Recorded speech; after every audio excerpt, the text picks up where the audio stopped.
those who refuse to submit to Jesus. And that means that we're still seeing the principle under this parable being applied today. It's all around us, isn't it? We have those who profess to be Christians and yet ignore the authority of Jesus.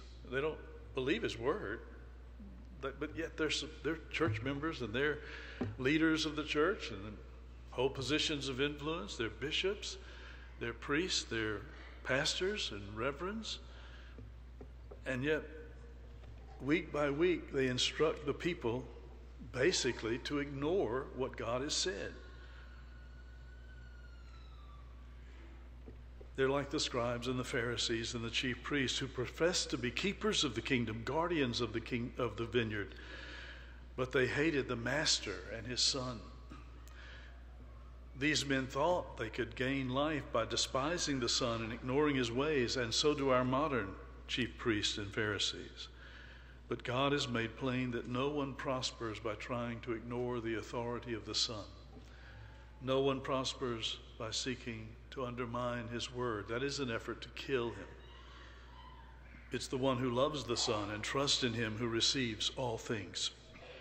Those who seek to destroy the Son and ignore his authority will in turn be destroyed. The same destruction that fell upon the chief priests and scribes of Jesus' day will come upon all those who despise the Son in this day. Their heads will be crushed like all the other enemies of God. And so this parable applies first and foremost to Israel. And we have to see that and understand it. But we can see the implications of this parable for our day as well. This is why Paul, later on in Romans chapter 11, warns the Gentiles not to follow the example of Israel, he says. This is in Romans 11, verses 18 and following. Do not boast against the branches, he says, the branches that were cut off. You will say then, branches were broken off that I might be grafted in. Well said. He said, that's exactly right. Israel was judged and disciplined. They were cut off from the tree of life. And you now, as alien branches, you've been grafted into that tree. But don't act like you're more holy or righteous than the branches that were cut off. Because of unbelief, they were broken off. And you stand by faith. Do not be haughty, but fear. For if God did not spare the natural branches, he may not spare you either. If you imitate them in their unbelief and in their arrogance and pride, if you imitate them in ignoring the authority of the Son, you too will receive the judgment they received, just as they received the judgment of pagans that they despised. They judged pagans as idolaters and unworthy of any kind of mercy. Okay, well then God, when Israel became like them, worshiping idols, they got the same judgment. So now Paul says, if you guys imitate unbelieving Israel, you'll get the same judgment as well. And we can't help but think about the church in our country. You know about what's happening in China. You know about what's happening in Pakistan.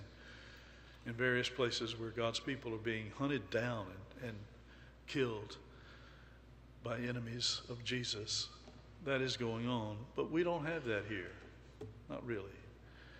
God has blessed us in amazing ways, and yet we hear Christian pastors and theologians telling us that we can safely ignore the clear Word of God in regard to marriage and sexual ethics and sexual identity.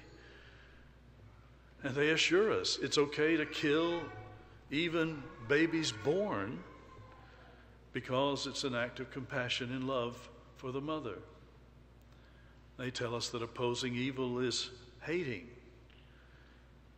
God says it's love. But they say, no, you're hating, you're intolerant, you're guilty of a hate crime, whatever that is. They rebuke us for repeating God's judgments. All we're doing is saying what God has said.